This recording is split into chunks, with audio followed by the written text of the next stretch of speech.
사랑과 용서의 이름으로 와!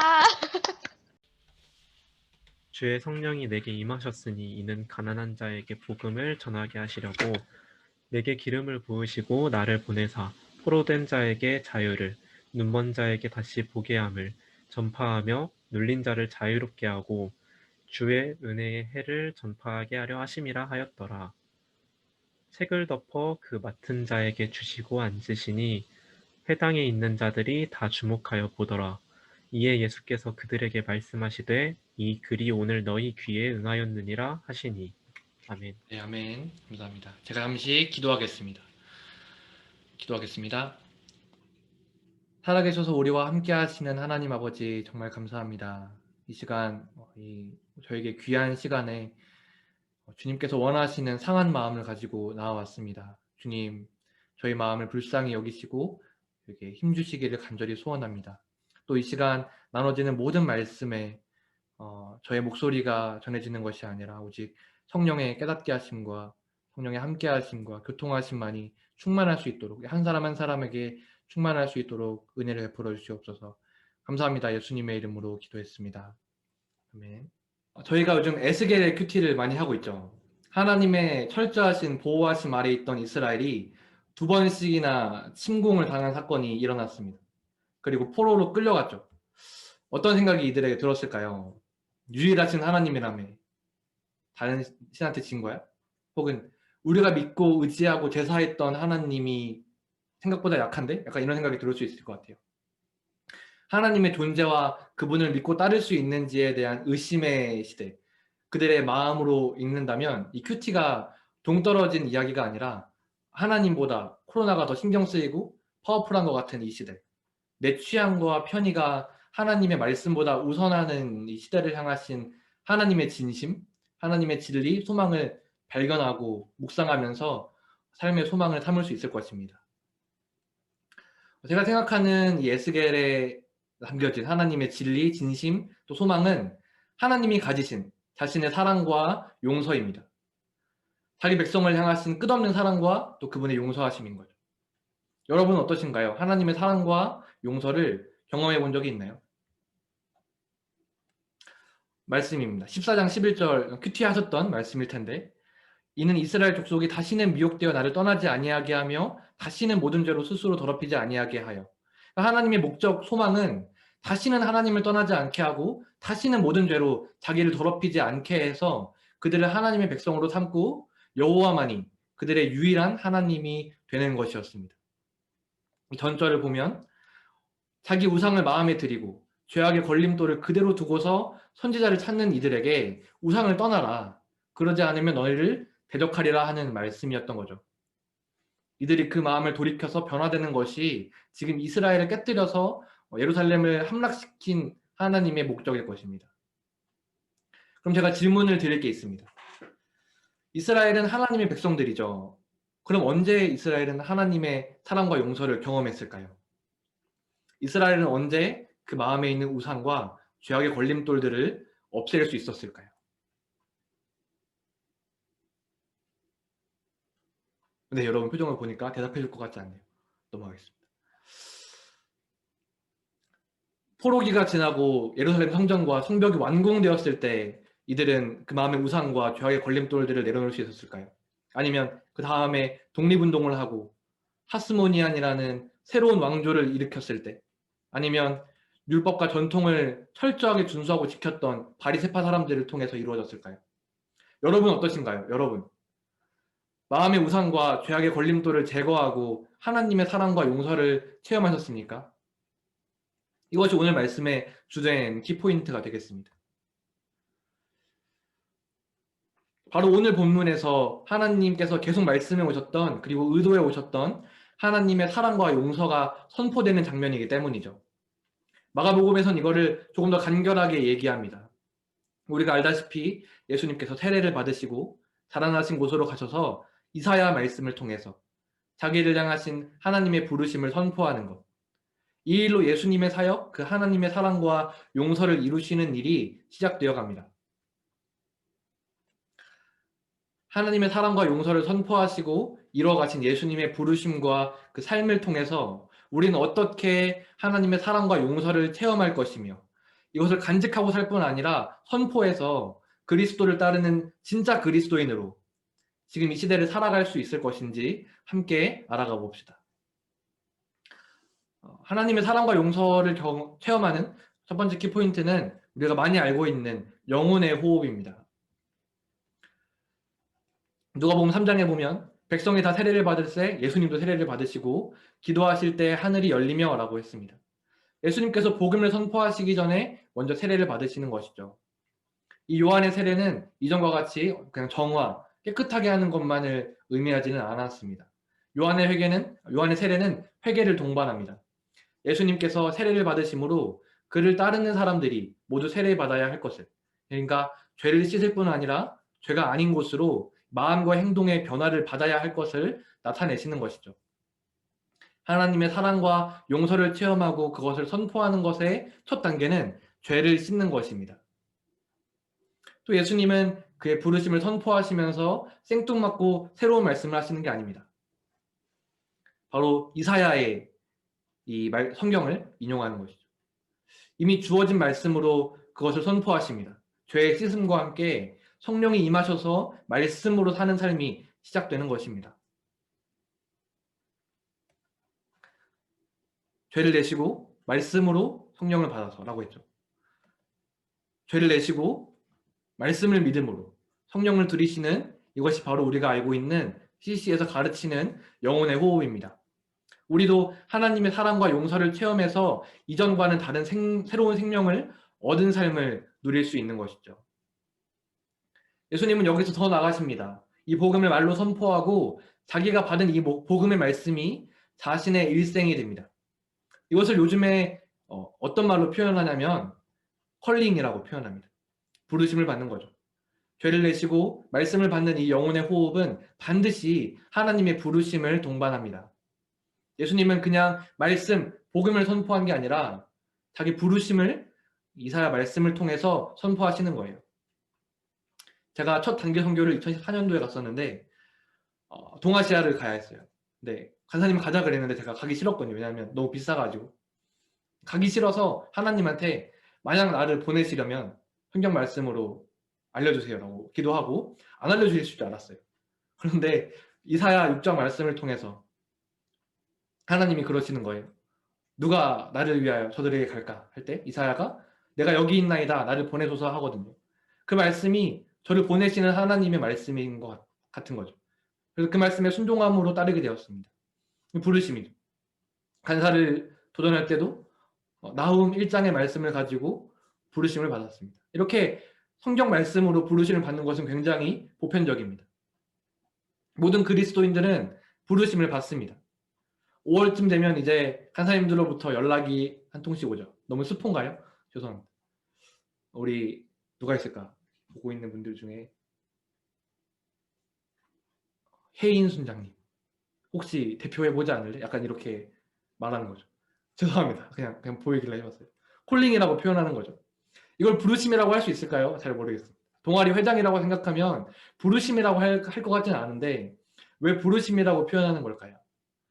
부르심이라고 할 때 제일 중요한 것은 부른 자, 콜러가 있다는 겁니다. 간사가 불렀다고 생각하면 조금 쉽게 내려놓을 수 있겠지만 만약에 하나님이 콜러라고 생각한다면 조금 더 무겁게 생각하겠죠? 아멘. 그렇기 때문에 모든 그리스도인들을 향한 부르심은 무슨 사역을 해야 한다거나 특정한 직책을 수행해야 하는 것이 아닙니다. 하나님이 주신 생명을 가지고 자기 마음대로 소진하면서 살았기 때문에 이제는 하나님의 창조 목적대로 살려고 하는 사람들이 바로 이 그리스도인들 아닙니까? 그렇기 때문에 그리스도인들을 향한 모든 그리스도인들을 향한 보편적인 부르심이란 내 삶, 내 시간과 에너지를 내 마음대로 쓰고 살던 삶에서 죄를 뉘우치고 말씀을 얻음으로써 하나님이 나를 지으신 목적을 발견하고 그대로 살고자 하는 것이 바로 그리스도인의 부르심입니다. 우리는 보통 이런 고민들을 할 겁니다. 나는 그리스도인인가? 더 심각하게는 내가 교회는 다니지만 그리스도인인지 잘 모르고 그냥 사는 사람들도 있죠. 여러분 도대체 내가 어떤 걸로 내가 그리스도인임을 증명해 보일 수 있겠습니까? 어떤 걸 해야 나는 그리스도인이야 라고 말할 수 있을까요? 열심히 순장의 삶을 살면 그렇게 되나요? 교회를 다니나요? 주일 예배를 빠지지 않나요? 그렇게 열심히 사역을 하는 것이 이전에는 내가 그리스도인으로 사는 것 같은 느낌을 줬어요. 그렇기 때문에 그것을 경계하라고 많이 가르쳤죠. 그런데 이제는 그런 것도 그리스도인으로 사는 것 같은 느낌을 주지 않습니다. 어떻게 보면 하나님이 이 코로나를 통해서 본질적인 질문을 던지시는 거예요. 너 뭐 때문에 네가 그리스도인이라고 생각하냐? 성경은 다른 것들을 들지 않습니다. 부르심이 있으면 예수님처럼, 예수님은 죄가 있지는 않으셨지만 죄를 씻고 하나님의 말씀으로 내 인생의 목적을 찾으면 너는 그리스도인이야 라고 말하는 거죠. 죄를 내시고 말씀을 믿음으로 성령을 들이시는 영혼의 호흡을 통해서 하나님의 사랑과 용서를 체험해 그리스도인으로 부름받고 그 부르심을 늘상 우리와 함께 하시는 성령님과 점검할 수 있다는 것입니다. 그것을 요한복음은 이렇게 표현합니다. 내가 온 것은 양으로 생명을 얻게 하고 더 풍성히 얻게 하려는 것이라. 예수님이 아까 복음을 선포하신 것처럼 포로된 자, 눈먼 자, 눌린 자, 가난하고 갈급한 자들에게 하나님이 창조하신 그 원래대로의 넘치는 생명을 얻을 수 있다는 것이죠. 예수님은 이것을 선포하기 위해 오셨고 그것이 예수님과 예수님을 따르는 자들이 받는 하나님의 부르심입니다. 사형리에 있는 말씀이죠. 우리 잘 아는 말씀입니다. 그런데 저는 이 말씀을 전할 때마다 생명이라는 것의 의미를 생각하지 않을 수가 없었어요. 무엇이 생명입니까? 라고 물으는 학생들도 있었고요. 생명은 무엇인가요? 단순히 심장이 뛰고 숨을 쉰다는 것이 생명이 있는 걸까요? 심장이 뛰고 호흡하는 것은 생명의 결과지 생명이 아닙니다. 이 생명을 조금 더 쉽게 느끼려면 뒤에 한 글자를 더 붙여서 생명력이라고 받아들이면 좋겠습니다. 생명을 유지한 채로 사는 것과 생명력이 있게 사는 것은 다르죠. 똑같이 강물을 따라 흘러가더라도 통나무가 흘러내려가는 거랑 물고기가 내려가는 것은 다르듯이 말입니다. 세례와 말씀, 죄를 없애버리고 말씀으로 새로운 존재가 되게 하신 이 부르심의 본질은 우리에게 어떤 행동이나 책임감을 부여하는 것이 아니라, 그래서 이 생명을 더 소진하도록 두는 것이 아니라 하나님이 생명을 지으신 그 창조 의도를 회복시키셔서 하나님의 사랑 안에서 그의 일을 역동적으로 이루어가는 생명력 있는 존재가 되게 하려고 하시는 겁니다.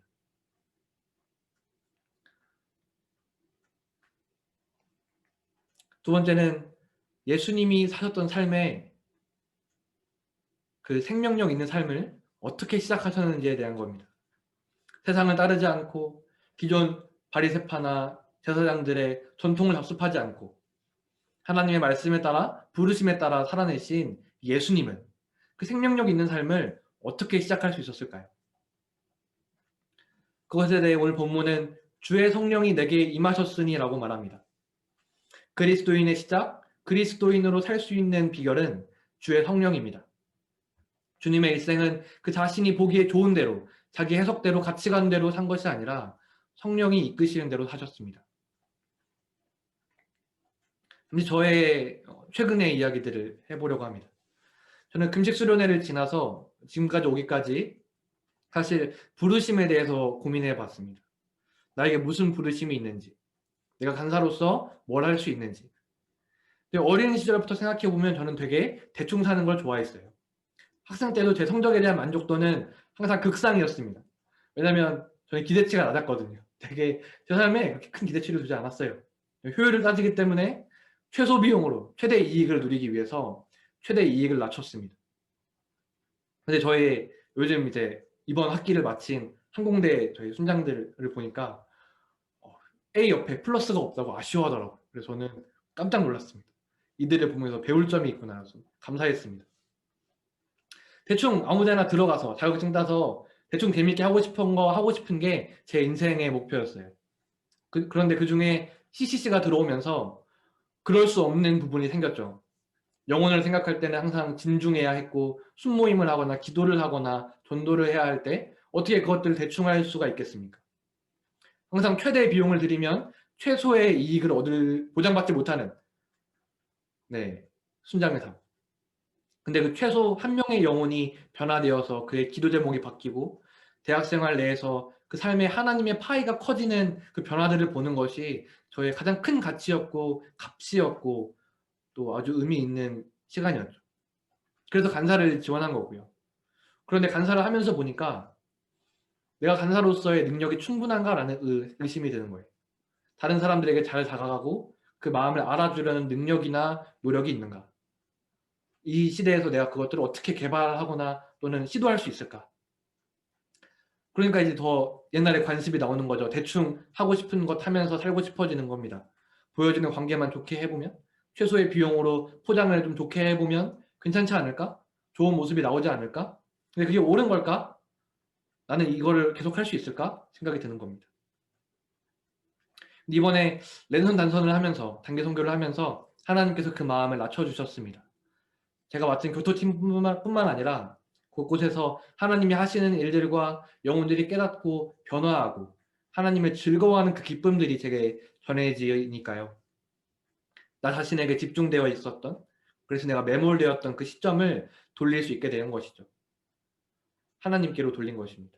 하나님이 계속 저 아이들에게 말씀하고 계시는구나. 나는 계속 보여지는 것에 집중하면서 안타까워하고 낙심하고 있었는데 하나님이 한국이나 또 일본 학생들의 마음속에서 계속 일하고 계셨구나. 우리 학생들의 나눔과 또 현지 나눔을 들으면서 하나님의 사랑이 역사하신다는 것을 제가 발견하게 되었습니다. 마음이 회복되었어요. 하나님께 나아가지 않을 수가 없었죠.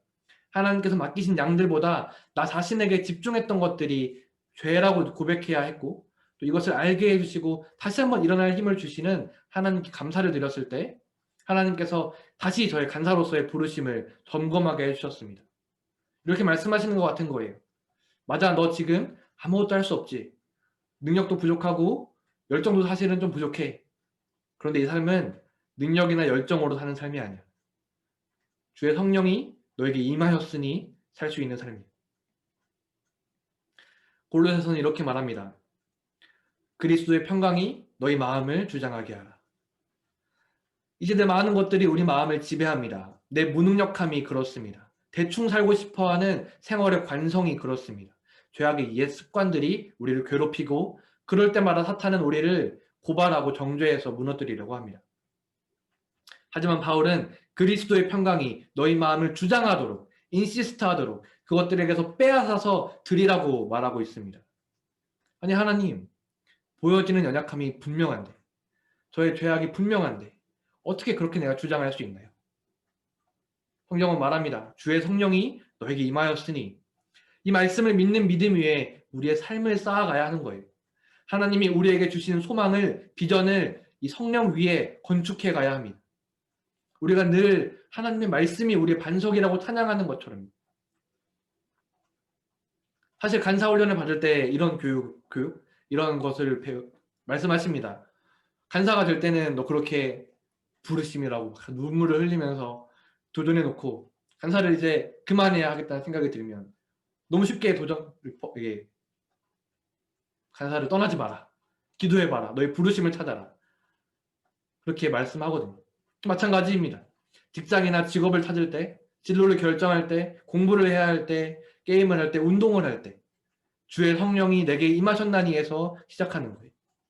대표단이기 때문에가 아니라 내가 아이디어가 있기 때문에가 아니라 능력이 있기 때문에가 아니라 주의 성령이 내게 임하셨나니인 것이죠.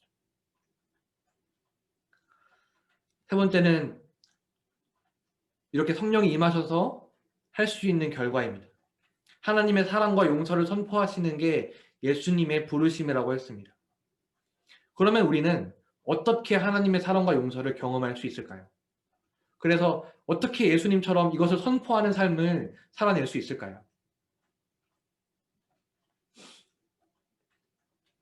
성경은 주의 성령이 내게 임하셔서 주의 은혜의 해를 전파하게 하려고 하신다고 합니다. 이스라엘 지도자들이 또는 백성들이 가르치지 못했고 전하지 못했고 누리지 못했던 이 하나님의 사랑과 용서를 예수님이 직접 선포하심으로써 이들을 하나님이 통치하시고 다스리시는 그의 백성 삼으며 이들을 영원한 생명의 주, 유일하신 만물의 창조주 여호와를 내 하나님으로 모실 수 있게 되는 그 하나님의 사랑과 용서의 시작이 바로 주의 은혜의 해로 선포되는 것입니다. 이제 어떤 일이 일어날까요? 온 세상에 전파되고 우리에게도 전파되는 놀랍고 엄청난 일이 일어나야 할 것입니다. 하지만 이 다음 절은 그렇지 않습니다. 예수께서 그들에게 이르시되 너희가 반드시 의사야 너 자신을 고치라는 속담을 인용해서 내게 말하기를 우리가 들은 바 가버나움에서 행한 일을 내 고향 여기서도 행하라 하리라. 이게 예수님의 그 엄청난 복음의 선포, 3년간의 공생의 시작과 끝이 되는 엄청난 말씀을 하신 그 다음의 반응입니다. 그리스도인의 부르심이요 내가 그리스도인이 되었다는 선포로 완성되지는 않는다는 것입니다. 하나님의 사랑과 용서가 그렇게 쉽게 우리에게 경험되거나 전파되지는 않습니다. 그래서 어떻게 이 부르심이 이루어지나요? 하나님이 온 이스라엘과 우리에게 보여주시려는 그 사랑과 용서가 어떻게 이루어지나요? 어떻게 우리가 그것을 믿고 알고 느낄 수가 있나요? 그 답은 이렇습니다. 예수께서 큰 소리로 불러 이르시되 아버지 내 영혼을 아버지 손에 부탁하나이다 하고 이 말씀을 하신 후 숨지시니라. 그렇습니다. 예수 그리스도께서 지신 십자가가 하나님의 사랑과 용서를 확증합니다. 십자가는 사용도구에 불과했으나 하나님의 사랑과 용서를 실제로 받아들이고 그것을 우리가 경험할 수 있도록 합니다. 예수 그리스도께서 십자가에서 죽으심으로 이미 하나님의 은혜의 해가 시작되었기 때문에 우리는 그것을 노력해서 쟁취하는 것이 아니라 그 십자가를 믿음으로 은혜로 누릴 수 있게 된 것이죠. 에스겔서에서 말씀하고 있던 하나님의 소망, 우상을 없애고 죄악의 걸림돌을 제거하는 그 작업이 예수 그리스도의 십자가로 완성되었습니다. 바로 그리스도의 부르심이 십자가로 완성된 것입니다. 그렇기 때문에 그리스도를 따르는 모든 그리스도인들에게는 자기의 십자가가 있습니다. 누가복음 9장 23절은 예수님께서 말씀하시는 거예요. 누구든지 나를 따르려거든 자기를 부인하고 자기 십자가를 지고 나를 따를 것이니라 하셨습니다. 그리스도를 따른다는 그리스도인이라면 그리스도를 따라 자기 십자가를 져야 하는 것입니다. 무엇이 당신의 십자가입니까? 어쩌면 우리는 이 십자가라는 표현을 너무 쉽게 사용하기도 합니다. 조금만 힘들면, 조금 부담되는 것일수록. 하지만 그것이 정말 하나님의 사랑과 용서를 경험하게 하고 선포하는 것인가요? 십자가는 분명히 고통입니다. 희생이에요. 내가 쓸 것을 드려야 하는 것입니다. 성경은 예수님을 따를 때 요구되는 대가를 계산하라고 말하고 있습니다. 그 십자가는 다른 것이 아닙니다. 하나님의 부르심에 응답하는 것입니다. 하나님이 나를 지으신 목적에 귀를 기울이고 나를 사랑하사 용서하신 그분의 말씀에 따라 움직이는 것입니다. 여러분들은 어떤 십자가를 지고 있나요? 여러분의 모임에서 어떤 십자가가 나눠지고 있나요? 시덥잖은 이야기, 여러 이슈나 걱정들이 쏟아지고 있습니까? 아니면 내가 지고 있는 하나님의 사랑과 용서를 선포하는 그 십자가가 서로를 위로하고 격려합니까? 지금 당신을 힘들게 하고 부담스럽게 하는 그것이 하나님의 사랑과 용서를 선포하는 길인지 생각해 볼 필요가 있습니다. 그게 아니라면 그것은 하나님이 주신 부르심, 십자가가 아닐 것입니다. 그리스도인으로서의 부르심이 아니라는 말이죠. 우리는 하나님께 나아가 점검받아야 합니다. 내가 지고 있는 이것이 과연 십자가인지, 내 십자가, 내가 져야 할 하나님의 부르심은 무엇인지. 사랑하는 서지구 학생들 여러분, 주의 은혜의 해가 예수님의 십자가로 시작되었습니다. 우리는 그 십자가를 통해 하나님의 사랑과 용서를 체험할 수 있습니다. 그리고 영원히 우리와 함께 하시겠다고 약속하시면서 성령을 따라 그 사랑과 용서 속에서 생활하도록 우리와 함께 하십니다. 우리에게 주어진 자기의 십자가를 지고 갈 때 우리를 통해 하나님의 사랑과 용서, 그 은혜의 해를 선포하는 일이 완성될 것입니다. 오늘 들은 말씀들을 묵상하시면서 잠시 기도했으면 좋겠습니다.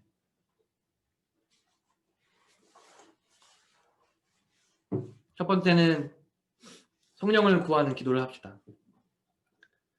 당신을 지으신 분이, 세계와 만물을 다스리시는 분이, 창조주 하나님께서 영원히 함께 하시겠다고 하신 약속을 여러분은 믿고 계십니까? 그분이 완성하시는 이전과 다른 새로운 피조 세계를 위해 당신을 부르셨고 예수 그리스도의 십자가로 그 부르심을 확증하셨습니다. 만약 여러분에게 믿음이 부족하다면 믿음을 구해야 합니다. 사랑이 부족하다면 사랑을 구해야 합니다. 그러나 중요한 것은 개인의 믿음의 크기나 개인의 사랑의 크기가 아닙니다. 예수님께서는 구하는 자에게 성령을 주시겠다고 약속하셨습니다. 성령으로 우리 안에 계시는 예수님의 믿음이, 예수님의 사랑이 드러나도록 이 시간 기도합시다. 그렇기 때문에 주의 성령이 내게 임하셨으니라고 말씀하신 예수님께서 그의 제자들에게 오직 성령이 너희에게 임하시면이라고 말씀하시는 것이죠. 그의 제자들에게 이 하나님의 은혜의 해를 선파하는 동일한 부르심이 주어졌는데 이 부르심을 감당할 수 있는 이유와 방법 모두 오직 성령을 통해서만 가능합니다. 사랑하는 성도 여러분, 우리에게도 동일한 부르심이 주어졌습니다.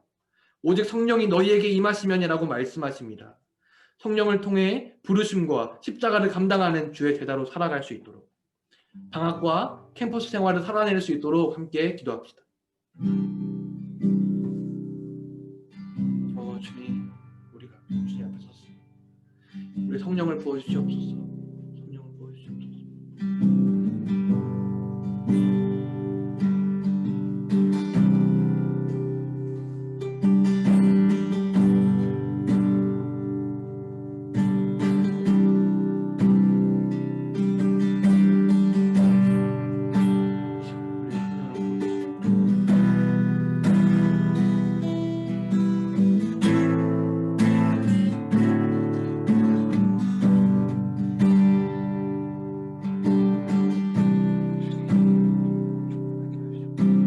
사랑이 부족한 우리에게, 믿음이 부족한 우리에게 성령을 충만하게 해주시옵소서.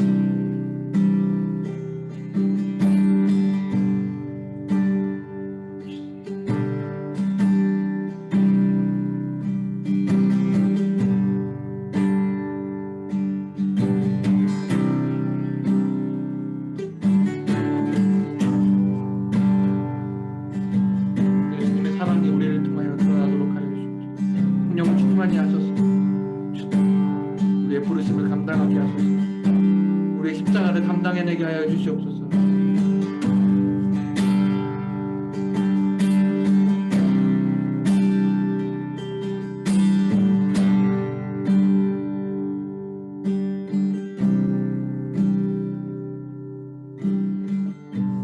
다음 기도 제목입니다. 모든 그리스도인들에게는 부르심이 있다고 말했습니다. 그 부르심은 자기의 십자가입니다. 고난이고 희생이고 제자의 삶을 살기 위한 분명한 대가라고 말했습니다. 컬링, 크로스, 그리고 또 하나의 C워드가 그리스도인들에게 주어지는데 그것은 크라운, 면류관입니다. 팬인가 제자인가라는 책에서는 단적인 예를 듭니다. 축구 경기가 있는 경기장에 열광하는 많은 사람들이 있지만 우승 트로피를 가지는 것은 먹고 마시며 경기를 관전하는 팬이 아니라 경기를 위해 쉼없이 훈련하고 경기 시간 내내 뛰며 땀 흘린 선수들이라는 겁니다. 예수님처럼 부르심과 십자가를 감당한 제자에게 예수님처럼 면류관이 주어집니다. 이처럼 불확실한 시대에 누가 보상이나 상급을 약속할 수 있습니까? 지금 이걸 하면 5년 후에 좋은 보상이 있을 거야. 실제로 그 보상이 주어진다고 해도 5년 후에 그 보상의 가치가 있을 거라고 어떻게 확신할 수 있겠습니까? 아무도 우리에게 행복의 길을 단언해 줄 수 없습니다.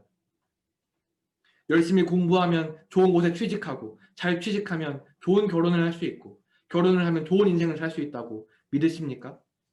주변을 보십시오. 그렇지 않습니다. 하지만 이 시대에도 하나님은 그 부르심을 따라 자기 십자가를 지고 가는 이들에게 성경을 통해 분명하게 약속하십니다. 이는 보좌 가운데 계신 어린 양이 그들의 목자가 되사 생명수 샘으로 인도하시고 하나님께서 그들의 눈에서 모든 눈물을 씻어주실 것입니다. 아멘. 여러분 순장의 삶, 그리스도인의 삶에 어떤 소망이 있으십니까? 이 말씀이 우리의 소망입니다. 시대가 변하고 세상이 변해도 영원히 변하지 않을 우리의 소망인 것이죠. 이 소망이 정말 내 소망 되게 해주소서. 대학생활의 십자가를 질무로 2학번 학생들이 이 소망을 찾게 해주소서. 우리가 간절히 기도했으면 좋겠습니다. 기도합시다.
우리 주 예수 그리스도와 우리를 사랑하시고 영원한 위로와 좋은 소망을 은혜로 주신 하나님 우리 아버지께서 너희 마음을 위로하시고 모든 선한 일과 말에 굳건하게 하시기를 원하노라. 아멘. 사랑하는 하나님 아버지, 모든 그리스도인에게는 그의 부르심과 십자가와 멸류관이 주어진다고 했습니다. 또 우리가 영혼의 호흡을 함으로써 참 생명 되신 예수 그리스도를 우리 삶으로 고백하고 선포하는 이 복음을 선포하는 귀한 일에 우리를 부르셨다는 것을 확신합니다. 주님, 상황과 연약함으로 우리에게 보여주신 사랑과 은혜의 십자가가 흔들리지 않게 하여 주시옵소서. 하나님의 사랑이 어디 있냐, 하나님의 은혜가 어디 있냐고 느껴질 때에 주님, 우리가 눈을 들어 주께서 달리신 십자가를 발견하게 하여 주시옵소서. 20학번, 21학번 대학생들을 위해 기도합니다.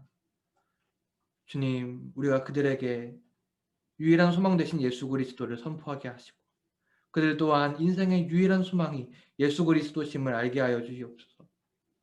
주님, 우리가 우리 1월, 2월 방학부터 기꺼이 주님의 부르심을 발견해 나가고 탐구해 나가고 그 부르심에 응답해서 십자가를 질 수 있도록 우리를 도우시옵고 이미 우리와 함께 하시는 성령 하나님을 의지함으로써 우리 하루하루 생활의 예배를 드릴 수 있도록 도와주시옵소서.